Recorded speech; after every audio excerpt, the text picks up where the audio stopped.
It's really great for me to have a chance to share this all with you because I'm usually talking to a much more technical audience. So please do stop me if you have any questions or if I use any acronyms that aren't well defined.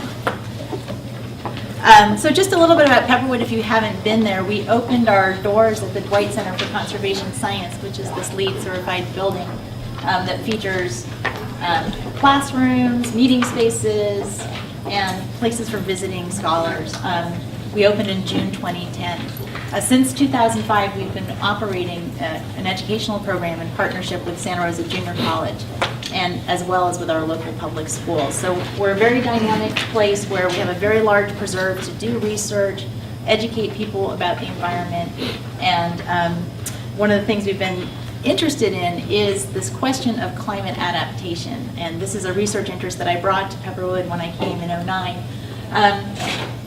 And it really struck me in 2007 when these global climate projections were coming out, and there was a lot of press, and Al Gore's movie was out, well, these are global averages that we're hearing.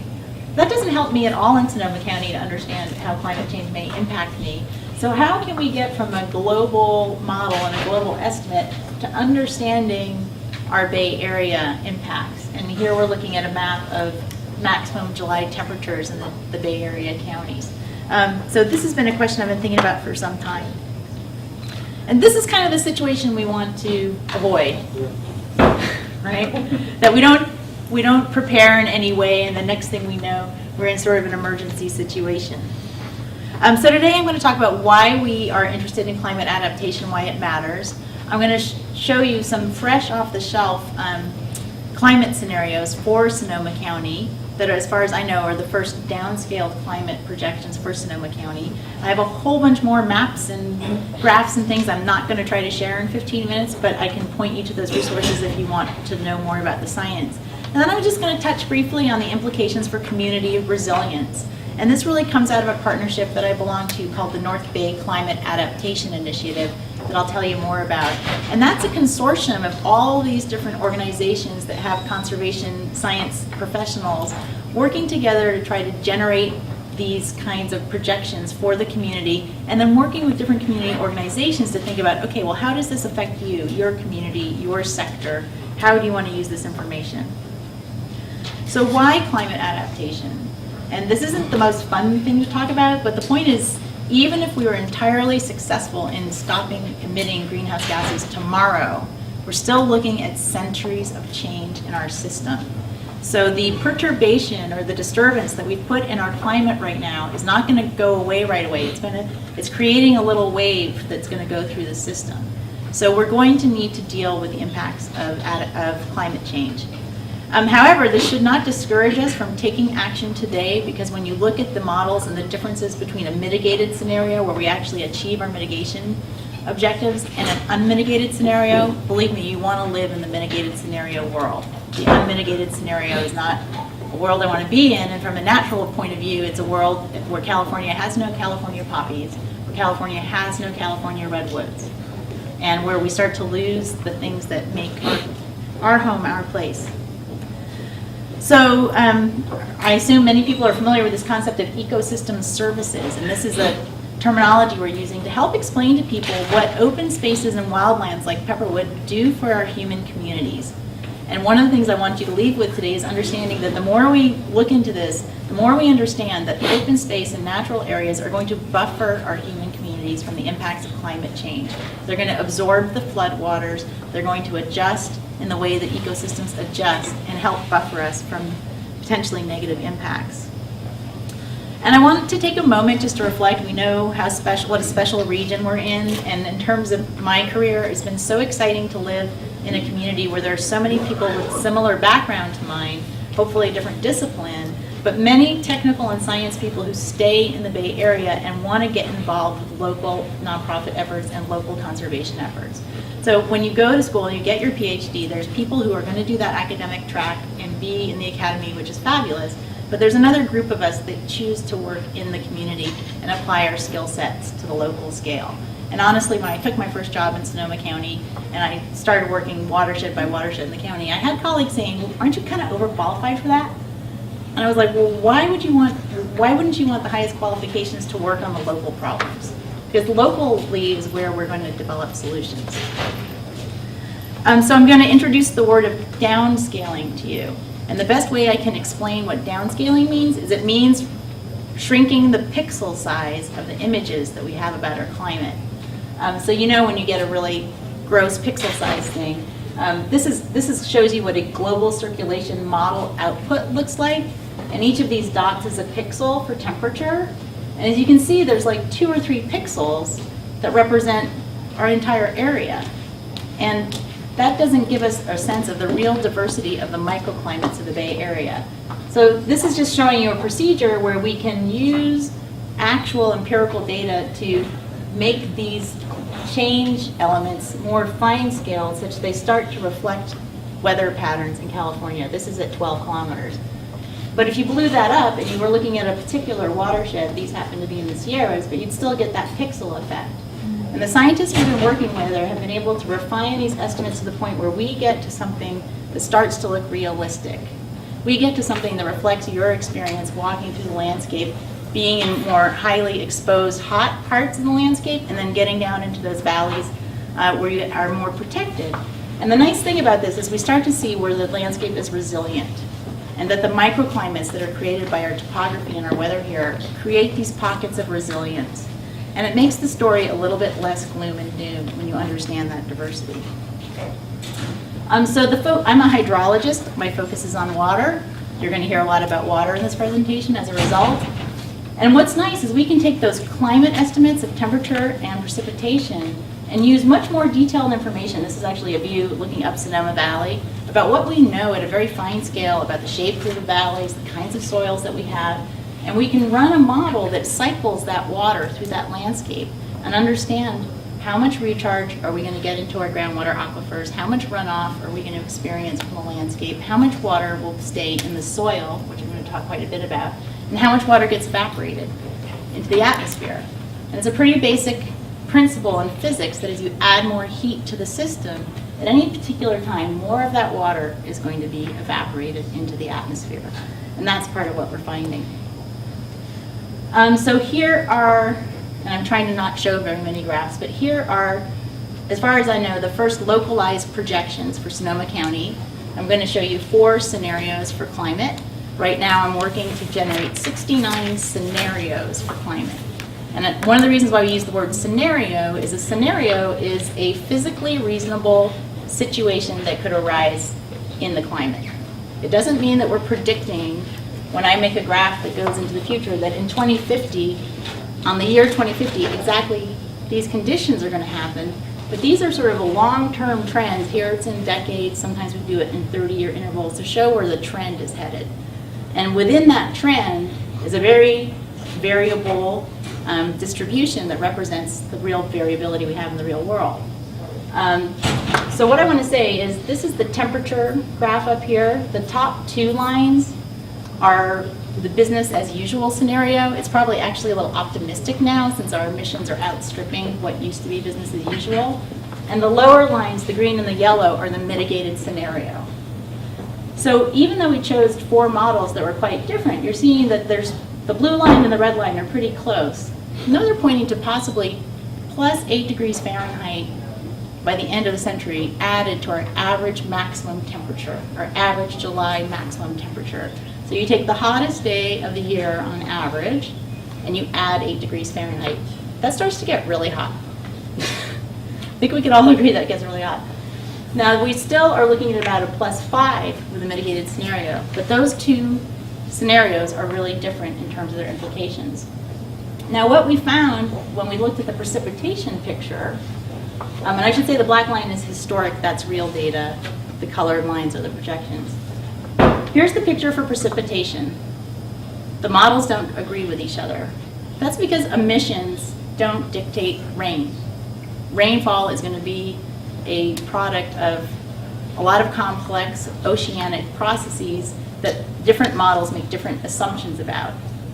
And so I think what we're seeing right now is that with respect to water, we have to be prepared for both extremely dry scenarios and extremely wet scenarios. Because the one thing we know for sure is it's likely to get more variable. And so we're going to have more deviation from our historic average And we're going to end up in wet years that we've never seen before and dry years that we've never seen before. So that's sort of the implication of that work. Oops, I went backwards. A term that we came up with that we really like using is climatic water deficit. It was defined in a 1998 paper by a vegetation ecologist. And what the climatic water deficit does is it estimates the amount of water that a plant would have used if it had been available. So you can think of it as drought stress. It's the potential minus the actual precipitation. It's the additional water the plant needed to survive that season. And what you can see is that when we map this climatic water deficit, which we measure in units of water, the dark areas, blue areas, are the moisture areas, and the yellow areas, the drier areas. Look at the pattern of oaks in the South Bay.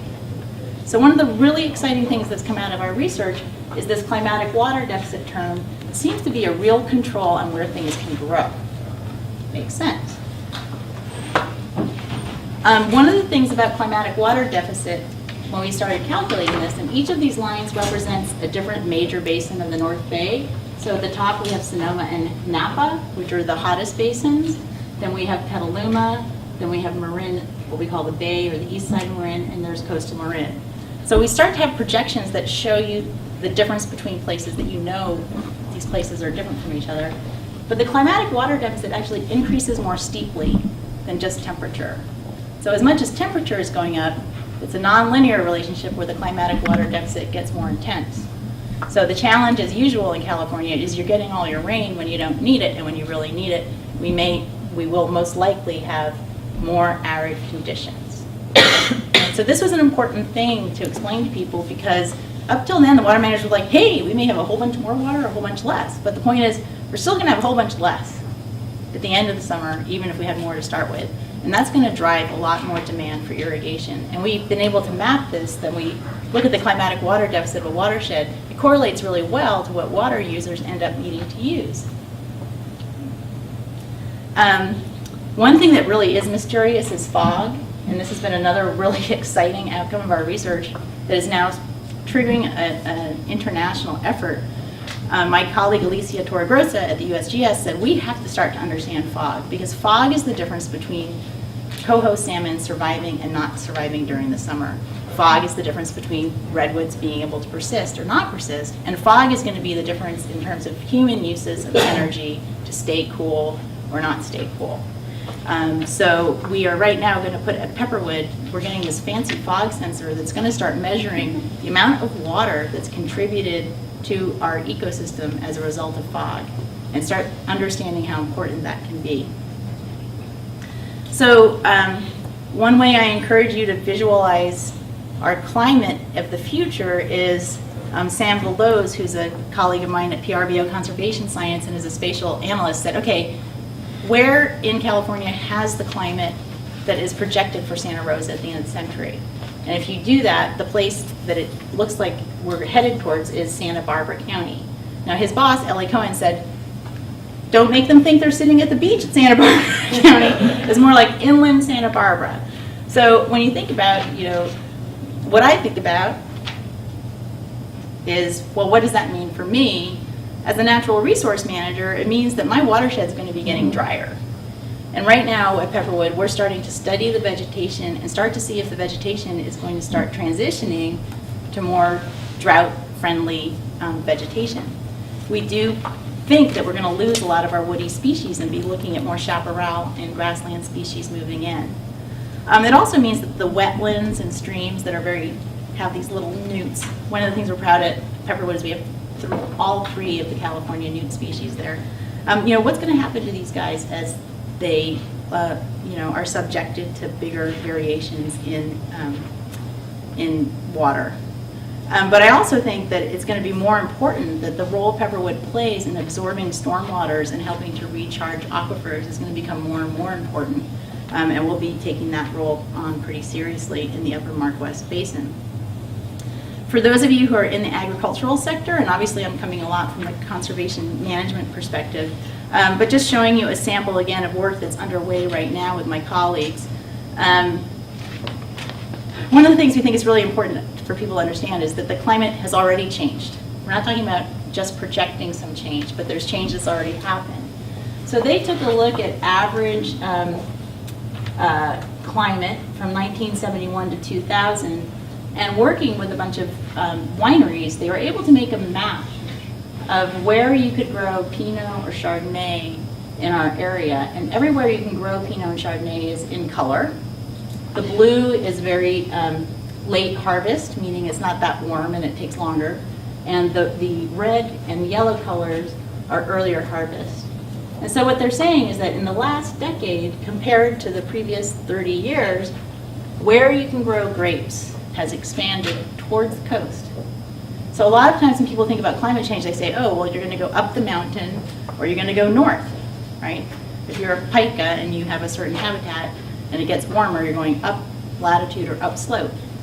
But in Sonoma, we go towards the coast because that's where the fog is. So you're going to see suitability areas for growing moving towards the coast. And then you're going to see some of our inland valleys starting to get really hot for producing those products. So it's a change that we can perceive. So what can we do to use this information that we're generating to create climate resilient communities? And I wanted to say, I feel like my colleagues and I are good at generating this information. What we're trying to take on now is the trick of storytelling to get this information to people who can use it. We're trying to not have it end up in a journal article that will be on the shelf in the library at UC Berkeley that none of you will ever have access to. So I don't claim to be an expert in these industries I'm about to talk about, but these are some of the ideas that have surfaced through North Bay Climate Adaptation Initiative. So in terms of water, the good news is the no regrets policies. A no regrets policy is a policy that you do it today, no matter what happens, you're not going to regret having done it. So I think that people very wisely, I have a friend who's the head of the San Francisco PUEC climate program, and he said, yeah, Lisa, well, your projections are nice, but I don't have enough confidence in those yet to spend $1 billion, right? So, when it comes to designing infrastructure, we're probably going to need a lot more of these models and more validation before we're confident to spend $1 billion, but all of these things I put on this list, I think, are worth doing now, based on the information we have. Diversifying our supply portfolio. I was involved with the Basin Advisory Panel of Sonoma Valley, and that was one of the things that really came across, is that we actually needed to exploit every kind of water that we could use in the valley to have a sustainable picture for our aquifers. And the Basin Advisory Panel process, which I know has now come to Santa Rosa, is a great example of a climate adaptation effort. That's not called climate adaptation, but it is climate adaptation, because it's looking at how to increase efficiency, get more water in the ground. One of the things our models definitely show is that the groundwater is going to be much more resilient to climate change, right? It's not exposed to evaporation, and it actually can ride out the highs and lows easier. So we want to use those underground storage tanks that are natural. We want to protect our floodplains that are going to absorb those floods that are coming. And we want to restore our marshes. As you can see, most people think about climate change, they're thinking about sea level rise. I talk about a lot of other things because there's a lot of effort going into sea level rise. But that's one of the best examples right now, where all around the Bay they're starting to do pilots to show how marsh restoration can protect communities from sea level rise. For agriculture, clearly the water issue intersects with agriculture.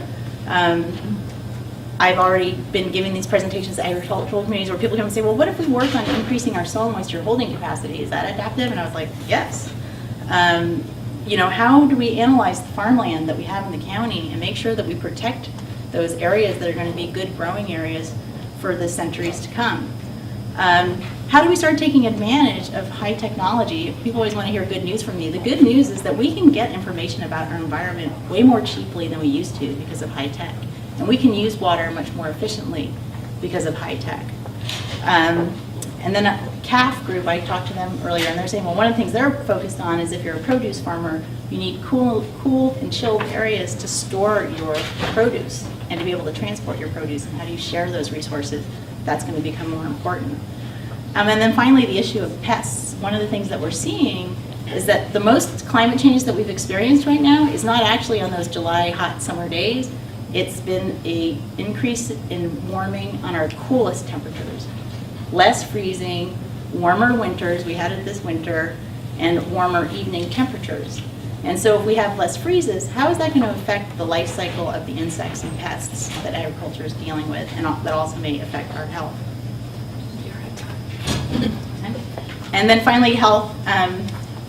It was great at the North Bay Climate Adaptation Initiative Summit. We had the Chief Health Officer of Sonoma County.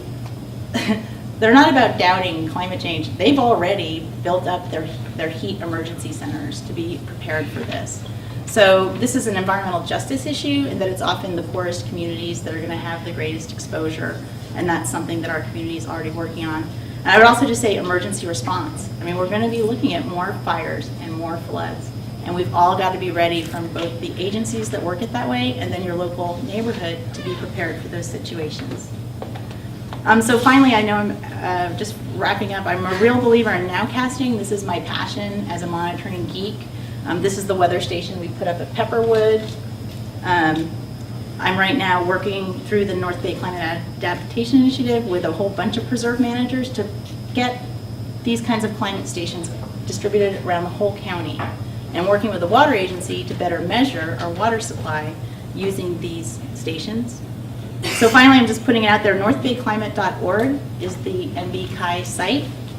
If you're interested in working on these issues, we have a stewardship working group that is working with people on how to get projects in the ground that can help us be more climate adaptive. So there's the take-home messages, and thanks very much for having me.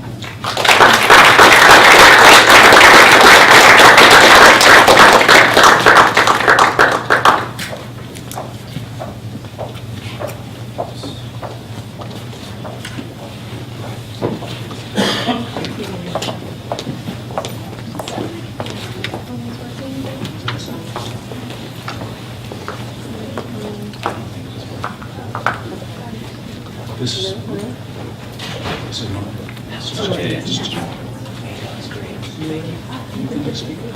I'm not. Couldn't hear the microphone. So Kelly, do you have this set up on people? Okay. And I would That's definitely right. suggest using it. Actually, It was like a hard I feel like shift. We have no time. Yeah. Serious?